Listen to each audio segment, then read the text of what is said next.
Olá, queridos amigos, queridas amigas, que a graça e a paz de Jesus esteja com cada um dos amigos, que o sol da justiça que é Cristo possa inundar seus corações, dando-lhes o devido entendimento, sabedoria, e que todos tenham um belo dia. Vamos à lição? E hoje, domingo 29 de junho de 2025, a lição 1 desse novo trimestre, a lição de hoje, ela tem como título O Povo de Deus no Egito. E ontem nós iniciamos esse novo trimestre e eu esqueci de mostrar a capa da lição desse novo trimestre, que é essa aqui, ó. Que ela fala lá, o livro de Êxodo, né? Uma lição assim maravilhosa, pontos importantes para nós refletirmos, né, para nosso crescimento assim, espiritual, e que nos faz muito bem para nós sermos verdadeiros cristãos. E essa lição de hoje, que ela tem o povo de Deus no Egito, o que nós podemos ver é que após a morte, né, de José, o filho de Jacó, que ele foi ali um governante muito próspero no Egito, de confiança do faraó. O povo de Israel, ele se estabeleceu ali no Egito devido justamente a uma seca que ocorreu ali em Canaã, onde eles estavam anteriormente. E nas Sagradas Escrituras, o livro de Êxodo, ele é chamado em hebraico de Shemot, que significa nomes, né? E esse título vem em decorrência das primeiras palavras proferidas por Moisés, que escreveu esse livro, que na abertura é mostrado ali várias pessoas que são componentes dessa primeira família de Deus, e Deus já escreve de antemão ali, ó. São estes os nomes dos filhos de Israel que entraram com Jacó no Egito, que está lá em Êxodo 1. E assim Deus derramou muitas bênçãos para esse povo de Israel que entrou no Egito. E ali Deus iria realmente cumprir realmente o que ele havia prometido para Jacó.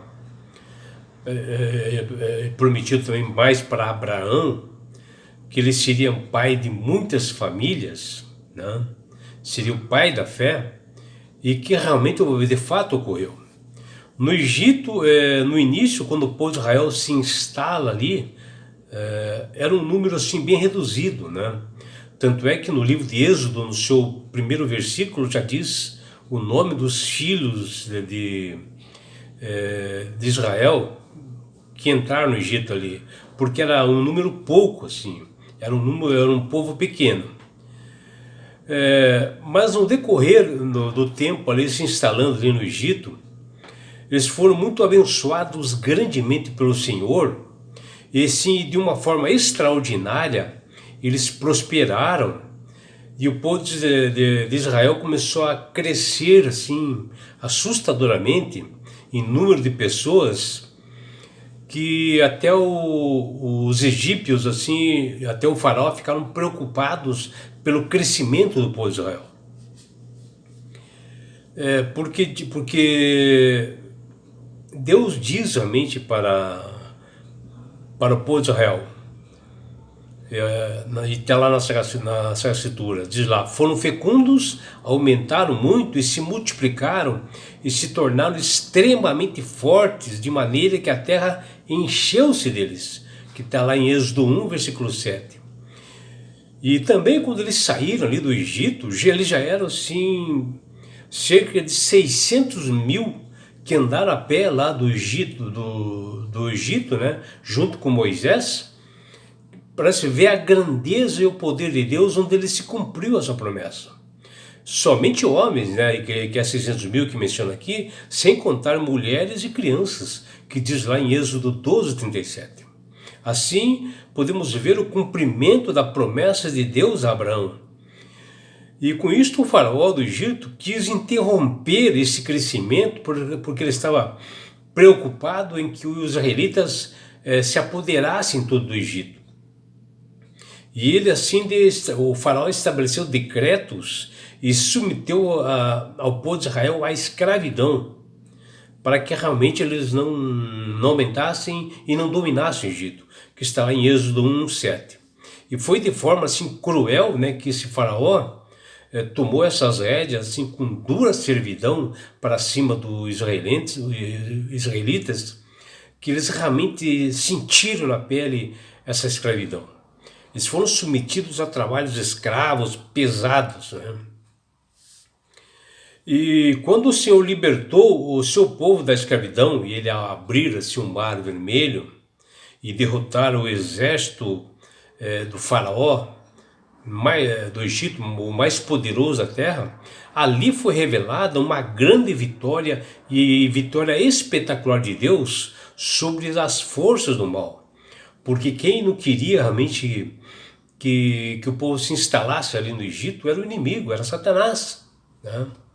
E a história destaca paradoxalmente que quando mais os afligiam assim, o povo de Israel, tanto mais eles se multiplicavam e tanto mais eles se espalhavam, realmente, que está lá em Êxodo 1:12.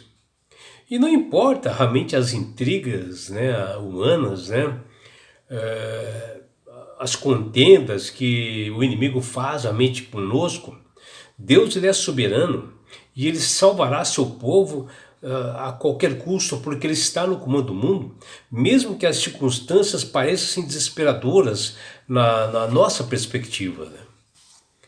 E o relatório bíblico, né, conta que o povo de Deus surgiram do patriarca Abraão por volta do século 20 antes de Cristo, e que Abraão vivia ali em Ur, né?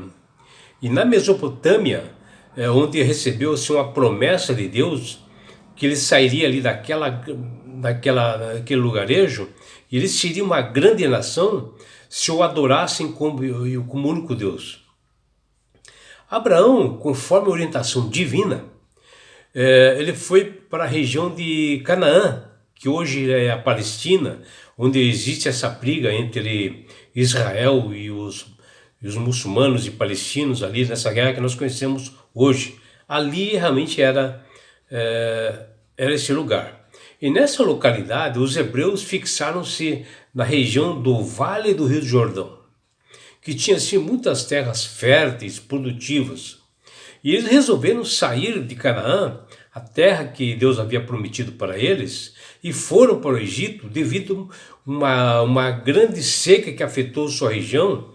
E eles souberam que no Egito havia fartura de frutas às beiras do rio do Nilo, e que tudo que se plantava dava ali. E isso atraiu os hebreus que foram para o Egito. Essa atitude do povo de Deus é chamado de êxodo, né? E nada mais do que uma imigração de um povo que sai de um país para outro, né? Onde um país inteiro praticamente resolve ir para outro país. E o livro de Êxodo nas Sagradas Escrituras, escrito ali no hebraico, ele tem o nome do seu início como Shemô, que significa lista de nomes, né? Que Deus deu a formação dele no início, que ela era pequena. Era o nome de seus filhos que faziam parte daquela família toda, que está lá em Êxodo 1:1. E já na abertura do livro de Êxodo, começa com a imagem de uma bênção de Deus para o povo de Israel. Sobre a família de Jacó, sobre eles eram 70 indivíduos, quando eles seguiam atrás de José para o Egito, mas se prosperaram e se tornaram bastante numerosos, como diz lá em Êxodo 1:7, cumprindo a promessa de Deus que havia dado para Abraão, que está lá em Gênesis 15:5. E após a morte de José, filho de Jacó, os filhos de Israel, ao se estabelecerem como um grande povo ali no Egito, ficaram assim ricos e prósperos e gozando muitos anos de paz ali com os egípcios. E eles foram se fortalecendo, né, adquirindo propriedades e foram ficando conhecidos, né, pela prosperidade de Israel ali no Egito.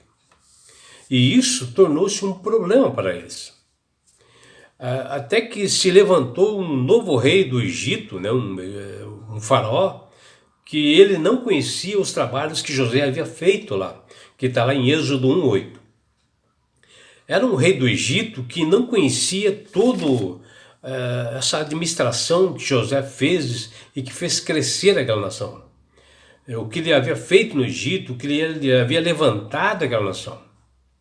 E esse novo faraó egípcio, com ciúmes e também com medo do crescimento do povo de Israel em seu país, ele optou em escravizar o Israel de maneira astuta, né? Cortando realmente o crescimento do Israel, e submeteu essas pessoas a trabalhos duros, escravos, trabalhos humilhantes, árduos, né? Com bastante opressão e dureza. E ele o fez também por ver assim um potencial enorme em Israel, e ele temeu por uma rebelião que poderia acontecer do povo de Israel e tentar tomar o Egito. E assim o faraó afligiu realmente duramente, em dura servidão, Israel. O livro de Êxodo descreve a história, né, do povo de Israel em um país idólatra como o Egito de maneira assim bem clara. E Êxodo, um livro especial escrito por Moisés, conta a escravidão colocada pelo faraó do Egito por não conhecer o povo de Israel, o povo abençoado por Deus, um povo trabalhador, mas por causa assim de inveja do faraó, de ira, que são realmente atribuídos a Satanás, que começa a trabalhar por trás, nos bastidores com o faraó, impuseram assim trabalho duros para os israelitas, opressivos, numa serviço dura para eles. Porém, o livro de Êxodo finaliza com a presença e o confortante na pessoa de Deus, do tabernáculo santuário terreno, que ele ficava no meio do acampamento dos israelitas, que diz lá em Êxodo 40. Porque Deus havia libertado Israel do jugo do Egito. E entre essas duas situações de Israel, que elas são assim bem opostas, é narrado então essa vitória triunfante do Senhor. O que nós vemos dessa experiência do povo de Deus, aqui no livro de Êxodo, que em determinados momentos de nossa vida, onde que tudo que parece conspirar contra nós, né? Quando nós temos tudo, temos prosperidade, bens, filhos, e eis que de repente não temos mais nada e vem aflições, perseguições, doenças, e nós sentimos conosco assim duras cargas, né? Como estivessem sobre os nossos ombros, nessa dureza, né? De forma que muito nos entristece e muito nos aflige. E um mundo de competições, assim, o sucesso ou até o destaque, né? E às vezes até acompanhado por aplausos, eles incomodam, podem despertar a inveja nas pessoas, a cobiça, que não querem que você realmente seja próspero. O que nós devemos saber é que nós estamos no meio de uma batalha, de um grande conflito, de uma guerra cósmica entre o bem Deus e o mal Satanás. E o inimigo de Deus não quer que as pessoas estejam felizes nesse mundo. E em tempos assim de bonança ou tempos assim de aflições, é nosso dever de todo o coração permanecer ao lado daquele que sofreu por todos nós injustiça, que foi Cristo, né? Que ele entregou sua vida por amor a todos nós. E é por isso, meu amigo, minha amiga, que Deus tem falado com todas as pessoas através do poder do Espírito Santo para aceitarem a Jesus como Salvador e Senhor. Porque o próprio Jesus diz: eu sou o caminho, a verdade e a vida. Ninguém vai ao Pai senão por mim. É o próprio Jesus que fala no livro de João que ele é o único mediador entre os homens e Deus. Não existe outra forma para a salvação. E as pessoas hoje têm colocado mentiras numa Babilônia, numa confusão de doutrinas, querendo enganar pessoas. O fato é que quando você aceita verdadeiramente a Jesus como Salvador e Senhor, obedecendo os estatutos e mandamentos, principalmente o quarto mandamento, Deus começa a dar sabedoria para você, entendimento, e você passa a manusear bem essas escrituras, e você não cai nos enganos do inimigo que está aí para todo mundo ver nesse mundo. E quando você aceita sinceramente a Jesus como Salvador, você ganhará de Deus um grande presente que chama-se salvação. E com isto, na grande volta de Jesus que se aproxima para este mundo, porque ele deu os sinais e estão acontecendo, ele, Jesus, ele levará você, seus filhos, seus amigos, sua família e todos nós para as mansões celestiais. Um lugar, meu amigo, minha amiga, onde lá não haverá mais morte, mais dor, mais aflições, não haverá mais perseguições. Você estará no céu. Você terá a oportunidade de abraçar seus entes queridos. Você terá uma grande oportunidade de participar da grande bodas do Cordeiro, no caso de Jesus, a união, o casamento dele, noivo, Jesus, com a sua noiva, a igreja, que somos nós, numa grande festa. Já imaginou? E além do mais, meu amigo, você terá uma grande oportunidade de você estar assim, face a face com Jesus. Já imaginou? Sabe por que Deus quer fazer isto com você, minha amiga? Com você, meu amigo? Porque Jesus te ama. Abraços do seu amigo João Carlos Amorim.